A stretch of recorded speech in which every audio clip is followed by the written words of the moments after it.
श्री गुरुदेव दत्त. गुरुचरित्र अध्याय 20. ब्राह्मण स्त्रीची पिशाच्य बाधा दूर केली. ओम श्री गणेशाय नमः. श्री सरस्वते नमः. श्री गुरुभ्यो नमः. श्री कुलदैवताय नमः. नामधारकाने सिद्धमुनींना विचारले, महाराज, श्री गुरु नृसिंह सरस्वती योगिनींना आशीर्वाद देऊन गाणगापुरात गेले तरी ते गुप्त रूपाने औदुंबर क्षेत्री राहिले असे तुम्ही सांगितले. त्याचा प्रत्यक्ष अनुभव कधी कोणाला आला का? श्री गुरु गाणगापुरास गेल्यानंतर पुढे काय झाले ते सविस्तर सांगा. मला ते ऐकण्याची फार इच्छा आहे. नामधारकाने असे विचारले असता सिद्धमुनींना फार आनंद झाला. ते म्हणाले, नामधारका, औदुंबराचे महात्म्य किती सांगावे. आजपर्यंत अनेक चमत्कार झाले आहेत. ते सगळे सांगणे शक्य नाही, पण त्यातील एक मोठा अद्भुत चमत्कार सांगतो. तो लक्षपूर्वक ऐक. शिरोळ नावाच्या गावात गंगाधर नावाचा एक ब्राह्मण होता. त्याची पत्नी शांत सरळ स्वभावाची होती. कशास काही त्यांना कमी नव्हते. परंतु त्यांना एक मोठे दुःख होते. त्यांना झालेला मुलगा जगत नसे. एक पिशाच्च त्यांना झालेल्या मुलाला मारून टाकत असे. त्यांना 5 पुत्र झाले, पण त्यातील कोणीही जगला नाही. त्यामुळे ती ब्राह्मण स्त्री अतिशय दुःखी होती. मुले जगावेत म्हणून त्या दोघांनी अनेक नवस्यासना केल्या, व्रते उपासना केले, अनेक देवतांची आराधना उपासना केली, पण कशाचं काही म्हणून उपयोग झाला नाही. त्यामुळे पती पत्नी अतिशय निराश, उदास, दुःखी असत. आता यावर काय उपाय करावा? प्रत्येक वेळी मुलगा जन्मास आला असता मरतो, याचे कारण काय आणि यावर उपाय काय, असे गंगाधराच्या पत्नीने त्याच्या गावातील एका ब्राह्मणाला विचारले असता त्या ब्राह्मणाने त्यावर बराच विचार केला. त्याने ज्योतिषाभ्यासाने सर्व काही ओळखले.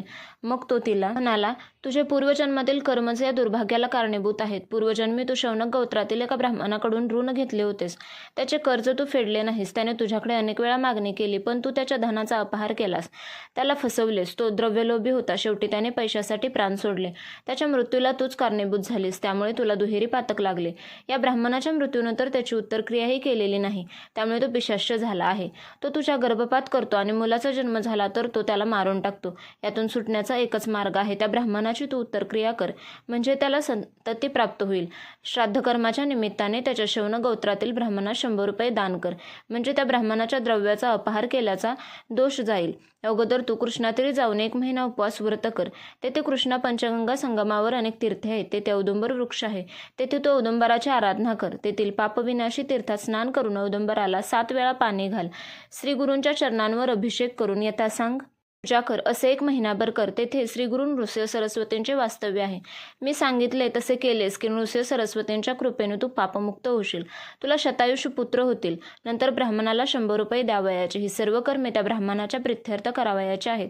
त्यामुळेच तुझे सर्व दोष जातील. तुझ्याजवळ धन नसेल तर तू चिंता करू नकोस. तू मनोभावे श्रीगुरूंची सेवा कर. ते कनवाळू आहेत. ते तुला पापमुक्त करतील. हे ऐकून त्या ब्राह्मण स्त्रीचे समाधान झाले. मग औदुंबर क्षेत्री आले. तेथे तिने संगमात स्नान करून श्रीगुरूंची पूजा केली. औदुंबर वृक्षाला प्रदक्षिणा घातल्या. याप्रमाणे 3 दिवस सर्व काही यथासांग केले. 3ऱ्या दिवशी ती झोपेत असताना तो आत्महत्या केलेला ब्राह्मण आला व तिला दरडावून म्हणाला, तू माझे 100 रुपये दे, नाही तर तुला ठार मारेन. इतकेच काय, मी तुमचा वंश वाढू देणार नाही. तुझे सगळे प्रयत्न व्यर्थ आहेत. तुला पुत्र होणार नाही. झालास तर तो जगणार नाही. असे म्हणून तो पिशाच्य ब्राह्मण तिला मारण्यासाठी धावत आला. भयभीत झालेली ती स्त्री औदुंबरा आड लपली. तेथे तिला श्रीगुरू दिसले. ती त्यांच्या मागे लपून बसली. श्रीगुरूंनी तिला अभय दिले. मग त्यांनी त्या पिशाच्य ब्राह्मणाला दरडावून विचारले, काय रे, तू या स्त्रीला कशासाठी मारतो आहेस? त्यावर पिशाच्य ब्राह्मण म्हणाला, स्वामी, या स्त्रीने गतजन्मी माझ्या धनाचा अपहार केला. त्या दुःखाने मी प्राणत्याग केला. स्वामी, आपण कनवाळू आहात, कृपाळू आहात. तुमचे सर्वांवर प्रेम आहे. तुम्ही या स्त्रीची बाजू घेऊन पक्षपात करू नये. त्यावर श्रीगुरू संतापून म्हणाले, तू माझ्या भक्ताला त्रास दिलास तर मी तुला शिक्षा करीन. मी सांगतो तसे वाग. यातच तुझे कल्याण आहे. काही देईल ते मुकाट्याने स्वीकार. तू ताबडतोब चालू लाग. माझ्या भक्ताचे रक्षण कसे करायचे ते मी पाहेन. मी माझ्या भक्ताची वंशवृद्धी करेन. आता जर पुन्हा परत आलास तर मी तुला कडक शिक्षा करेन. श्रीगुरूंनी असे ठणकावून सांगितले असता वरमेल्याला तो पिशाच्य ब्राह्मण श्रीगुरूंना वंदन करून म्हणाला, स्वामी, माझे भाग्य थोर म्हणून तुमचे दर्शन घडले. आता माझा उद्धार करा. तुम्ही आज्ञा कराल त्याप्रमाणे मी वागेन. त्यावर श्रीगुरू म्हणाले, त्या ब्राह्मण स्त्रीने तुझे उत्तर कार्य केल्यावर 10व्या दिवशी तुला सद्गती प्राप्त होईल. त्या ब्राह्मण पिशाच्याने ते मान्य केले. मग श्रीगुरू त्या ब्राह्मण स्त्रीला म्हणाले, तुझ्याजवळ जे काही थोडेफार धन असेल ते ब्राह्मणाच्या नावाने खर्च कर. अष्टतीर्थार्थ स्नान करून औदुंबराला जलाभिषेक कर. असे केलेस की तुझे ब्रह्महत्या पाप नाहीसे होईल. तुला दीर्घायुष्य कन्या पुत्र प्राप्त होतील. हे सगळे त्या स्त्रीने स्वप्नात पाहिले. तिला एकाएकी जाग आले. तिने डोळे उघडून इकडे तिकडे पाहिले, पण कोणीच दिसत नव्हते. स्वप्नात पाहिलेली गुरुमूर्ती तिच्या मनात ठसली होती. स्वप्नात श्रीगुरूंनी सांगितलेले सर्व काही तिने केले. ती ब्रह्महत्या पातकातून मुक्त झाली व त्या पिशाच्याला मुक्ती मिळाली. एके दिवशी श्रीगुरूंनी तिला स्वप्नात दर्शन दिले. 2 नारळ तिच्या उटीत घालून तिला म्हणाले, आता तू व्रताचे उद्यापन कर. तुला शतायुष्य आणि होतील. तुमची वंशवृद्धी होईल. आता कसली चिंता करू नको. श्रीगुरूंनी असे सांगितलं असता त्या ब्राह्मण दाम्पत्याला अतिशय आनंद झाला. त्यांनी श्रीगुरूंच्या आज्ञेनुसार व्रताचे उद्यापन केले. ती ब्राह्मण स्त्री शापमुक्त झाली. काही दिवसांनी त्या स्त्रीला श्रीगुरूंच्या आशीर्वादाने 2 पुत्र झाले. मोठ्या पुत्राचे मौजी बंधन केले व धाकट्या पुत्राचे 3ऱ्या वर्षी चूडाकर्म विधी करण्याचे निश्चित केले. परंतु चूडाकर्म विधीच्या आदल्या दिवशी मध्यरात्री तो मुलगा अचानक आजारी पडला आणि मरण पावला. आई वडिलांना अतिशय दुःख झाले. मुलाचे प्रेत मांडीवर घेऊन ब्राह्मण स्त्री मोठमोठ्यांदा रडू लागले. नात्यागोत्यातील लोक जमले. सर्वांनी परोपरीने समजूत घालण्याचा प्रयत्न केला, पण त्याचा काही उपयोग झाला नाही. लोक म्हणाले, जे विधी लिखित असते ते टळत नाही, देवांमरण टळत नाही, ते आपल्यासारख्या माणसांची काय कथा. काळ हा मोठा बलवान आहे. लोकांनी तिला खूप समजवण्याचा खूप प्रयत्न केला, पण तिला ते पटत नव्हते. ती म्हणाली, असे कसे होईल? औदुंबर क्षेत्री वास्तव्य करणारे श्री नृसिंह सरस्वती दत्तात्रयांचे अवतार आहेत. तुला दीर्घायुष्य पुत्र होतील असा त्यांनी आशीर्वाद दिला आहे, तरी असे कसे घडले?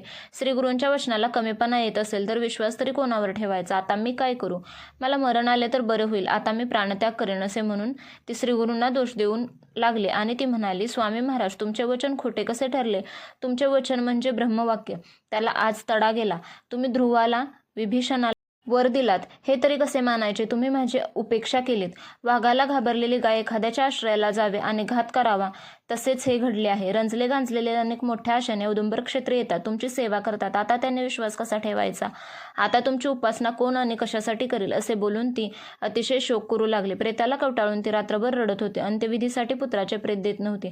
आता मलाही जाळा असे म्हणू लागले. लोक नाईलाजाने घरी परत गेले. याच वेळी तिथे एक बालब्रह्मचारी आला. त्याने त्या स्त्रीला शांत करण्याचा प्रयत्न केला. इतकी कथा सांगून सिद्धमुनी नामधारकाला म्हणाले, नामधारका, तो बालब्रह्मचारी म्हणजे मनुष्यवेश धारण केलेले श्री गुरु नृसिंह सरस्वतीच होते. त्याने त्या स्त्रीला शांत करण्यासाठी जो उपदेश केला, मी तो तुला आता सांगतो. ग्रंथकार सरस्वती गंगाधर सांगतात, हे श्रीगुरुचरित्र भक्तिभावाने श्रवण पठण करणारा मनुष्य शतायुषी होईल. या ग्रंथाचे परमेश्वर श्रद्धेने श्रवण करणाऱ्याला कोणतीही शारीरिक व्याधी होणार नाही. झाली असल्यास ती तत्काळ नाहीशी होईल. हे माझे शब्द माना. अशा रीतीने श्रीगुरुचरित्र अमृतातील ब्राह्मण स्त्रीची पिशाच्य बाधा दूर केली. नावाचा अध्याय 20 समाप्त. श्री गुरुदेव दत्त. श्री स्वामी समर्थ.